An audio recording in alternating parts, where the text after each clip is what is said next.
ВМРО-ДПМН на синоќешниот извршен комитет донесе одлука за брзи неодложни парламентарни избори, соопшти денеска на пресконференција лидерот на партијата и премиер Никола Груевски, кој при тоа го повика лидерот на СДСМ Бранко Црвенковски достоинствено да ги прифати. Бранко, ајде на избори. Време е. Бранко, ајде на избори за да видиме кој е диктатор, а кој не е. Бранко, ајде на избори. Да видиме кој е ненародна, а кој е народна власт. Бранко, ајде на избори за да видиме дали народот ќе гласа за транзицијска или за реформска Македонија. Од декември наваму, како што спомнав, Бранко Црвенковски континуирано блефира, повикувајќи на избори. Она што сакам да му го порачам е дека секој човек што блефира треба да биде подготвен во еден момент и да се соочи со сопствениот блеф. Груевски посочи дека од условите кои вчера ги постави Црвенковски може да ги исполни само оние за изборниот законник и за формирање на работни групи за прочиствување на изборачкиот список. Во врска со останатите две барања, а тоа е деблокадата на сметката на фирмите од случајот Пајажина и законот за медиуми на СДСМ му порачуваме. Прво, во вчерашниот прес на Бранко Црвенковски се уверивме дека не постои закон во ниту една земја во светот во кој се врши подеднаква рамномерна распределба на средствата на националните медиуми, како што тој предлага. Наспроти тоа, добивме неточна теза дека немало земја која толку многу инвестира во информирање на граѓаните, што е комплетно неточно, бидејќи повеќето европски земји го прават истото со најмалку 10 пати поголеми средства.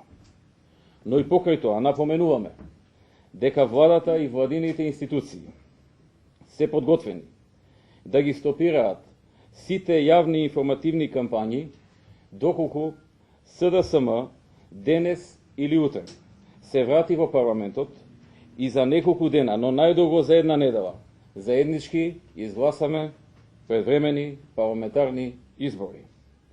Оваа понуда на СДСМ му овозможува да нема никакви последици од немањето закон како што бараат тие, а ако се толку сигурни дека ќе победат, ајде да одиме на избори, па ако победат како што велат тие, нека донесат и таков закон. Второ, одлуките за блокада или деблокада на сметката на фирмите од случајот Пајажина ги носи исклучиво и самостојно само надлежен суд. Вчера дознавме две важни работи.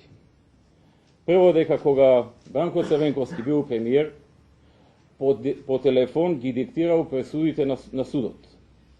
Тоа е катастрофално и крајно поразително за нас како држава признание на еден долгогодишен премиер, кој претендира пак да биде премиер и повторно да диктира пресуди по телефон. Груевски нагласи дека изборите мора да бидат фер и оти нема да дозволи граѓаните и Македонија да бидат заложници на личните амбиции и интереси на Црвенковски. Доколку СДСМ не одговори позитивно на оваа понуда, ние ќе сметаме дека СДСМ прави се за да одбегне избори, но истовремено правики и штета на државата. На пресконференцијата на премиерот Груевски писмено реагира од опозицијската СДСМ. Никола Груевски ВМРО-ДПМН воопшто не се подготвени да прифатат услови за воспоставување на нормални политички диалог и за враќање на СДСМ во собранието на Република Македонија. Никола Груевски ВМРО-ДПМН нема намера да ги прифатат исполнување на предусловите за одржување на слободни, фер и демократски предвремени избори, се вели во реакцијата на СДСМ. Во соопштението е додадено дека се додека овој став на Никола Груевски ВМРО-ДПМН е на сила, СДСМ останува надвор од собранието. Сите последици за Република Македонија од ваквата ситуација ќе ги сноси директно Никола Груевски.